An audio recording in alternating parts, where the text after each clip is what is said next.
These mirror images in the fight for racial equality and justice here in Southwest Virginia No justice, no peace, are separated by more than 50 years. We had a Band-Aid on the situation. Everybody was wanting to put it hush-hush. But now the Band-Aid's off, and we are profusely bleeding in America. But these images paint a clear picture of where we've been. What do you think of this idea of integration? I don't like it. Where we stand today. hands up, don't shoot, hands up, don't shoot. And why the fight is far from over. Black people aren't asking for revenge, we're asking for equality. The COVID-19 crisis and its disproportionate impact on people of color. Reasons for these disparities and inequities flow from the existing social inequities in our society. Gave weight to racial unrest across the country and here at home.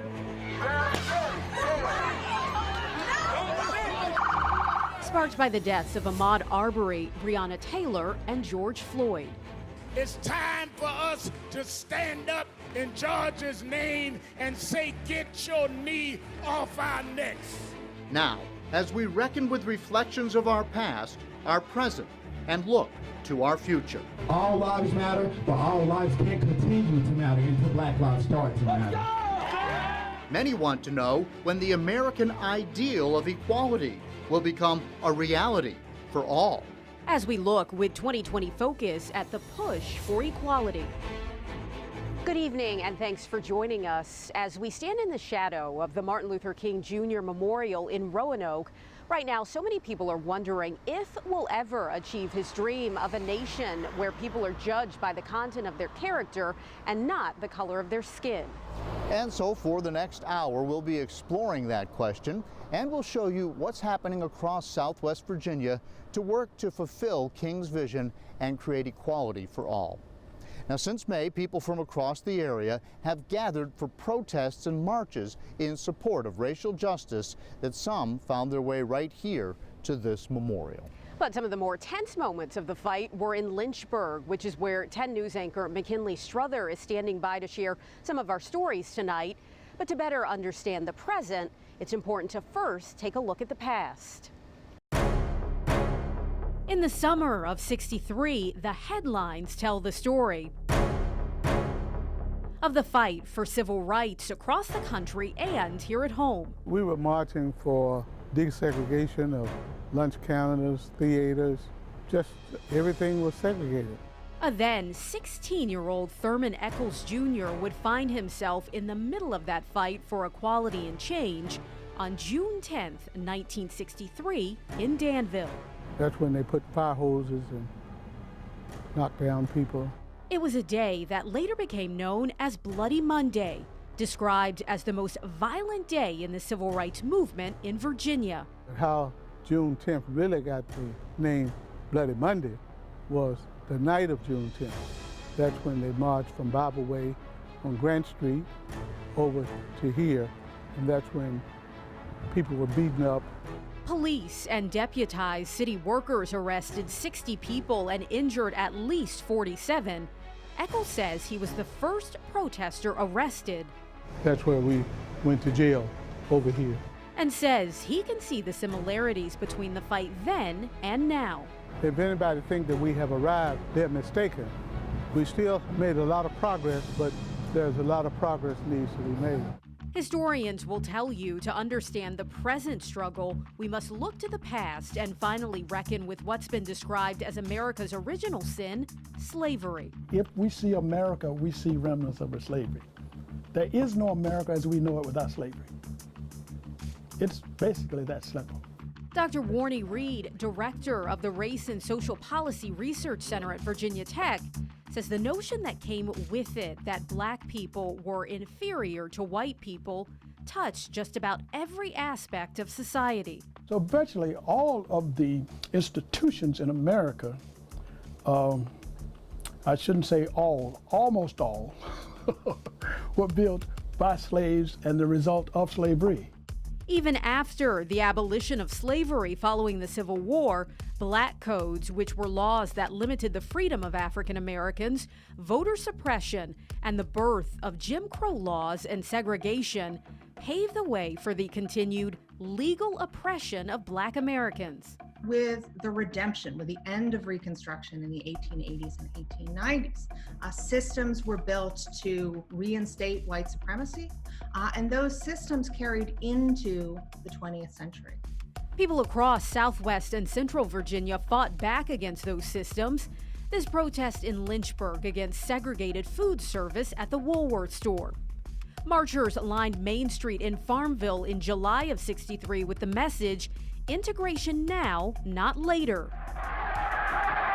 And demonstrators took to the streets of downtown Roanoke in July of '68 to protest after 2 Black women were denied educational opportunities. Now, there is a growing push to examine how America's history, from slavery to segregation, impacts the country to this day through systemic racism. Looking at how, because of people's racist ideas that come from positions of power, how they keep people based solely on skin color, how they keep them in places of oppression, how they're denied access to proper health care, proper mental health care, how they're giving inadequate education based on a zip code, which is in our country a lot of times based on skin color and race. And as this renewed call for racial justice and equality rings clear, The late Dr. King once said, the time to do right is now. Reverend Eccles says it's important to recognize where we've been. We want our children, grandchildren, and other generations to know just what happened in Danville. To pave the way for a future in which all are truly treated equally. Black Lives Matter! Reverend Eccles wrote the proposal to get the Bloody Monday historic marker erected in Danville. It was dedicated in 2007. When we talk about systemic racism, one of the best ways to understand its effects on generations is by taking a look at discriminatory housing practices. Over time, urban renewal projects fractured this community, and a specific government policy that started in the 1930s is still impacting Black communities today. It's a hot summer day along Harrison Avenue in Roanoke. High crime rates, empty houses, and lack of amenities may be concerns for the people who live in this area. People like Quentin Leftwich, and 2 houses down, Patricia Hughes. A lot of abandoned buildings. A lot of people, it's like, you know, if I tell them I live on Harrison Avenue, oh, okay, you know, like, it's a bad thing. It's not a bad thing. Not far away, in the Melrose Rugby neighborhood, lives 94-year-old Estelle McCadden. It's just been a nice, quiet neighborhood until about the last 20 years. We have been going down in this area for about 20 years or more. McCadden, a community activist, has seen this neighborhood through many times, including the bad, which, especially more recently, tend to outweigh the good. We have a lot of gunshots now, more than we've ever had. A lot of times it's just shots. I don't know what's going on, whether they shoot and miss or that type of thing. Drugs are heavy. McCadden has lived in her home since 1958. But the gunshots are only a small part of a much larger and older problem. This neighborhood, and others like it, were considered hazardous by the United States government back in the 1930s because of policies during that time, like redlining, which prevented investment in African American neighborhoods. Redlining is the denial of investment to communities of color.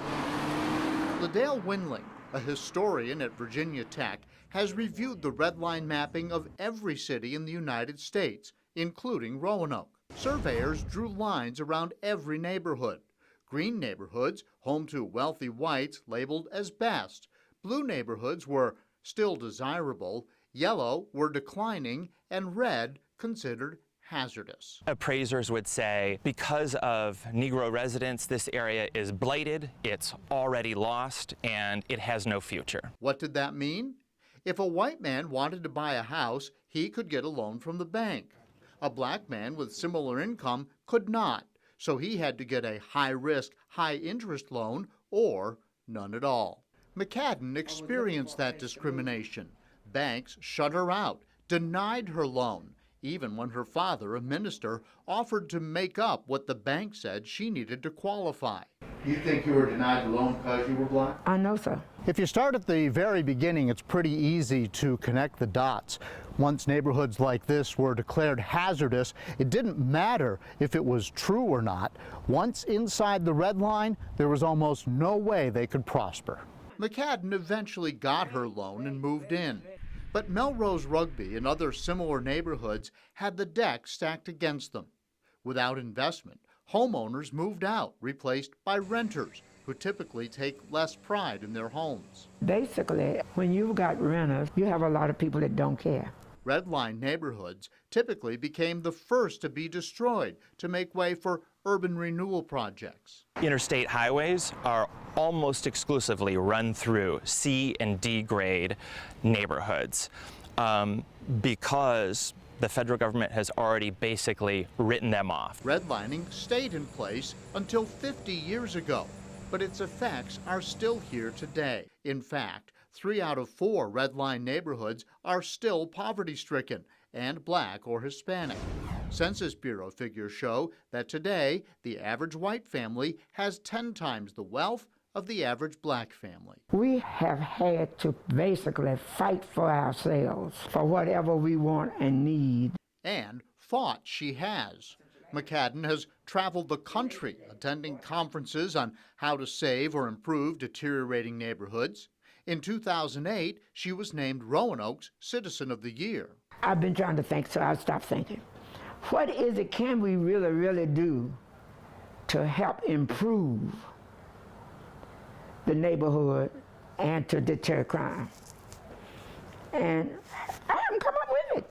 McCadden says things like supermarkets and doctor's offices might entice homeowners back to the neighborhood and others like it. Back on Harrison Avenue, Quentin Leftwich is discouraged. I feel the support of the government, but to where we can make a change, it's just not there. What we need to help us to help ourselves, that's some of the things. But people are moving out because there's nothing over here for them. Help that may not be here now, but something McCadden hopes the community will work toward in order to break the cycles that often put their community in a bad light. Systemic racism also affects the criminal justice system, which has also continued to face scrutiny and calls for reform. How do you even begin this conversation? Especially because it seems like one it's already ongoing before the 7 of us gathered here today. I think in Virginia, racial tension is still so prolific.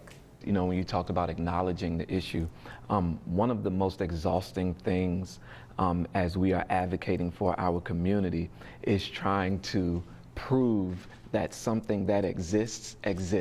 So how do I get over something that has pained me personally, pained my community? How do I even move past that when the structures at B appear to be still the same? I feel like we were doing it the right way. Now, hindsight being 20/20. The right way is not always the only way or the best way. Tonight, Lynchburg moms from different walks of life come together for a conversation about raising black children and the challenges in everyday America. Magdala Lusant gives us a look at this in-depth conversation. There was some kind of awakening. They were becoming some kind of woke. 3 mothers having a candid conversation about race on a hot summer day, far from the outrage seen in cities from coast to coast. But their own reality is disheartening too, dealing with the everyday challenges of raising black children in Central Virginia. I logged on to Amazon.com and the words Black Lives Matter were on my screen. And I just started crying. Those words were just like, yeah, this is a cause I'm gonna get behind now.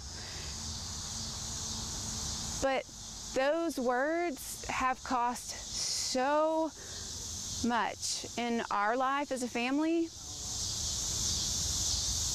I could never have uttered those words in my previous circles. Amy's 7-year-old son, Jameson, needed a haircut one day. Nicole sent her to Brittany, who's a barber. You wanted a style. Yeah. Like, you were like, I need, because I remember that having. I needed y'all to help me there. We sat down at Miller Park to talk about what it's been like to parent in the current racial climate. We aren't black. We don't have the experience to hand him of being black, and so the way that we have looked at it is Mark and I just have put ourselves in the positions of being learners. So we have children's books about, the shades of us. And so we would talk about different cultures and ethnicities. The Corbettes are unique. Amy and Mark have an adopted white daughter, Caroline, who is living with alopecia, and a black and Haitian son, Jameson. There's just a lot of misperceptions about being a multi-ethnic family. How do you change that misperception? If those people are vocal about it, what do you say to them to help change that? It's funny because most people are not vocal about it, and I would almost prefer that people would have the conversations.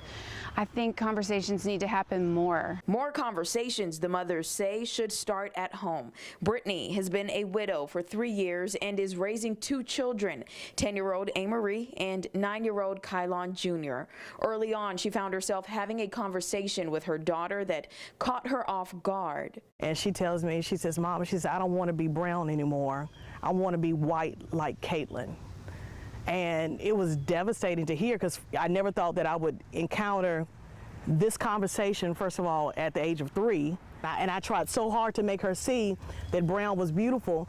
And she was like, well, brown is nasty, because brown is associated with the dirt on the ground. And then also I was able to have an awesome conversation with that mom about how are these discussions about diversity held in her own household. And so I think if it could have happened to anybody, it was a good opportunity for us because we were able to implement things within the classroom, and I was able to realize that I needed to be a voice to my daughter about that her black was beautiful. Nicole is married to a white man and has 4 biracial children, Tristan, Camden, Ella, and Audrey.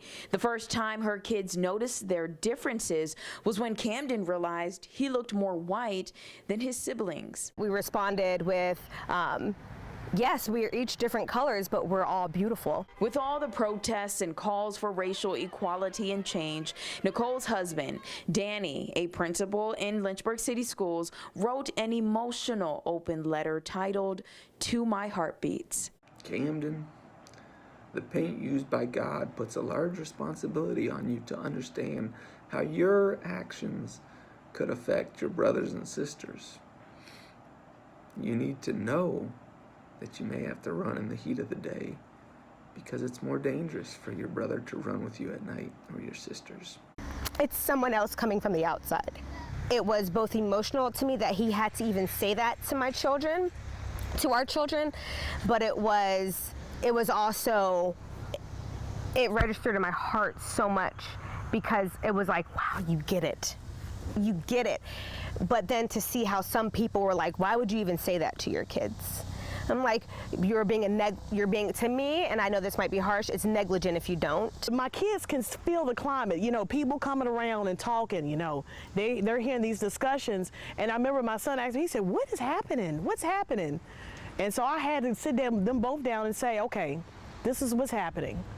Someone died, someone that didn't deserve to die. And, and so again, and so there were some bad people that hurt him, and they were police officers that hurt him.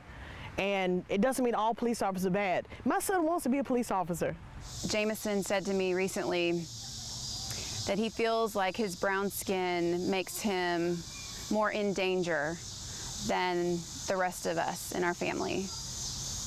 I don't want my kid to have to think that. A thought she prays will change because of conversations like this. I'm trying to put myself in my white friends' shoes. As I'm seeing their eyes become open, then I want to remember back to I was there, and what did it feel like for me And I want to be a bridge builder. Representation matters. Get literature in your homes. See color, but say it's all beautiful and it's all to be respected. All children, allow them to see brown skin, shades of brown. I think, beyond work, relationships maybe with people, beyond meeting at the playground, get to know somebody black on a different level. A level that opens people's minds and brings the country together. In Lynchburg, Magdala Lusant, 10 News, working for you. Ryan Bell says his ultimate purpose in life is to set his kids up for even greater lives. I have a little boy and a little girl, and with that balancing act of how do we protect our children's innocence while also not shielding them from the realities of the world. Bell is guided not just by his role as a father, but by his identity as a black man. Nothing breaks his heart more than someone believing black fathers are an endangered species. My sphere didn't mirror the stereotypes that I would hear. And so I just wanted to do a small part on my own. That small part became a big project, Black Father Family. All of us can't do it ourselves as fathers. Bell enlisted black fathers from across the Roanoke Valley. I'm just excited about being a cheerleader and just watch them grow and develop. To pass on their advice about fatherhood. No matter how much money we're trying to make out here, it means nothing if you don't show love for your child. We should always be in a position to tell the positive stories of black men and black fathers. That culminated in the Black Father Family Festival, where dads such as Brandon McCall bonded with their boys and girls. Me, I grew up without a father, so to see other fathers kind of supporting each other is very amazing, and I love it. Bell believes the role of a black father is especially important now, with police brutality and protests for change catching his children's eyes. My daughter is older, and so she understands a little bit better right now, even though my son definitely, in seeing some of these images, has questions around it. His mission is helping fathers answer those hard questions while slicing through the stereotypes. Bell wants Roanoke's children to be great, but he wants adults to understand that black men are fathers, that black men are present fathers, that black men enjoy fatherhood. In Roanoke, Taj Simmons, 10 News, working for you. Bell says the Black Father Family page will continue to share advice videos from fathers all across the valley. John and Brittany. NASCAR also made a major announcement this summer, banning the Confederate flag from all of its races and all of its venues. Driver Bubba Wallace was a big driving force behind that decision, speaking in favor of its removal. But change in the sport didn't just start recently. It started decades ago with Danville native Wendell Scott. 10 Sports reporter Eric Johnson sat down with his grandson to talk about his grandfather's legacy and the changes happening in the sport now. Bubba Wallace has become a lightning rod for change in NASCAR. With social justice and equality at the forefront of everyone's minds, the 26-year-old called for NASCAR to ban the display of Confederate flags at racetracks, a bold move for the only African-American driver at the Cup Series level, but not the first. Danville native Wendell Scott started his engine more than 50 years ago, aiming to not only drive his car, but drive home change. He was a wonderful father, wonderful grandfather. And his mission was to always try to impact the community. After racing in smaller circuits, Scott made it to NASCAR's highest series, the Grand National, in the early 1960s, and in 1963, he became the first African American to win a NASCAR race, but it came with a price. The threat of racism or the violence that came with that was always there. He was never actually given the trophy at that time. He wasn't given the prize money until all of the fans and the spectators left. Scott's grandson Warwick says Wallace's efforts to try and steer change are honorable, but not his alone. In my opinion, it should be a shared responsibility, especially amongst those within the NASCAR community that have existed successfully, that are African American. Despite facing severe racism throughout his career, Scott never let that knock him off the track. And though acknowledgments were few and far between, there was no denying his impact and legacy in the sport. Thus, he was inducted into NASCAR's Hall of Fame in 2015. His intestinal fortitude has placed him among the greatest to ever compete in the sport he loved, racing. Scott's legacy was much bigger than what he did on the track. In fact, his family tells me it was his goal early in life to give back and serve the community. That's the mission that they're carrying out with the Wendell Scott Foundation, providing educational and cultural resources to the greater Danville area. With the climate and the way things are, with education being defunded at times, you know, it's really important that we think of creative ways to get out to the community and help the youth. They offer mentoring, a steering to STEM program, and camp cultivation, resources that have benefited Reginald Jeffries, an assistant for the foundation and current student at Virginia State University. I had the opportunity to become a mentor, to work with more at-risk kids, to help get them on the right path, on a positive trajectory that allowed them to change their lives as well. You can't swim standing on the bank, so you might as well jump in.